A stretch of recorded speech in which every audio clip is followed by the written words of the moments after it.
Assalamualaikum warahmatullahi wabarakatuh. Perkenalkan, nama saya Jud Nurul Azhara dengan NIM 10522210052. Dosen pembimbing Bapak Yustizar SPD MPDI, MK Sejarah Peradaban Islam.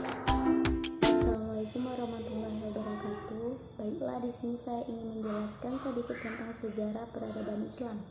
Sistem pemerintah dinasti Abbasiyah yang diterapkan berbeda-beda sesuai dengan perbuatan politik, sosial, budaya. Periode pertama disebut juga dengan masa pengaruh Persia pertama. Periode kedua disebut masa pengaruh Turki pertama. Periode ketiga masa pengaruh Persia kedua. Periode keempat masa kekuasaan dinasti Bani Said dalam pemerintahan kekhalifahan Abbasiyah. Biasanya disebut juga dengan masa pengaruh Turki kedua. Periode kelima, masa kekhalifahan bebas dari pengaruh dinasti lain, tetapi kekuasaannya hanya efektif di sekitar kota Baghdad. Ilmu pengetahuan dan agama berkembang dan mengalami kemajuan pada zaman Sultan Malik Syekh. Farmasi dan kimia pada masa dinasti Abbasiyah sebenarnya sangat banyak, tetapi yang paling terkenal adalah ilmu Bathar. Ilmu kedokteran pada masa Daulah Abbasiyah berkembang pesat. Kemajuan ilmu agama pada masa dinasti Abbasiyah merupakan lanjutan dari kekhalifahan. Di antaranya, kajian ilmuwan Islam menghasilkan berbagai cabang keilmuan seperti ilmu hadis, tafsir, fikih, dan tasawuf. Hubungan ini diperlukan untuk memperkuat posisi, dan di samping kelemahan khalifah, banyak faktor yang menyebabkan khalifah Abbasiyah menjadi mundur, yaitu yang pertama, perbuatan kekuasaan di pusat pemerintahan. Fanatisme kebangsaan dibiarkan berkembang oleh pengaruh. Sementara itu, para kekhalifahan menjalankan sistem perbudakan baru. Khalifah Al-Mu'tasim yang memberi peluang besar kepada bangsa Turki untuk masuk dalam pemerintahan.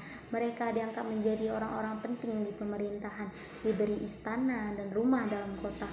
Mereka pun menjadi dominan dan menguasai tempat yang mereka diami. Setelah Al-Mutawakkil, seorang khalifah yang lemah, naik tahta. Dominasi tentara Turki semakin kuat. Mereka dapat menentukan siapa yang diangkat menjadi kekhalifah. Yang kedua, munculnya dinasti-dinasti kecil yang memerdekakan. Selain itu, menyebabkan utama mengapa banyak daerah yang memerdekakan diri adalah terjadinya kekacauan atau perebutan kekuasaan di pemerintah pusat yang dilakukan oleh bangsa Persia dan Turki. Pada periode pertama, pemerintahan Bani Abbas merupakan pemerintahan yang kaya dana yang masuk lebih besar dari yang keluar, sehingga Baitul Mal penuh dengan harta. 3. Kemerosotan perekonomian. Tetapi setelah memasuki masa kemunduran politik, perekonomian pun ikut mengalami kemunduran yang drastis. Yang keempat, munculnya aliran-aliran sesat dan fanatisme keagamaan sejarah. Umat Islam mencatat bahwa terdapat banyak dinasti yang bermunculan silih berganti. Salah satunya adalah masa kekhalifahan dinasti Abbasiyah yang dianggap sebagai masa keemasan Islam. Hal ini dikarenakan pada periode ini kemajuan di berbagai bidang sangat pesat dan menjadikan dunia Islam sebagai pusat pengetahuan. Setelah masa keemasan yang luar biasa, Bani Abbasiyah memasuki beban baru, yaitu babak akhir dari kekhalifahan atau kemunduran yang diakibatkan oleh perebutan kekuasaan dari orang-orang besar kerajaan dan timbulnya permusuhan rakyat yang dikarenakan perbedaan mazhab. Akibatnya timbulnya perselisihan di dalam furu' syariat yang menyebabkan sesat menyesatkan dan kafir mengkafirkan.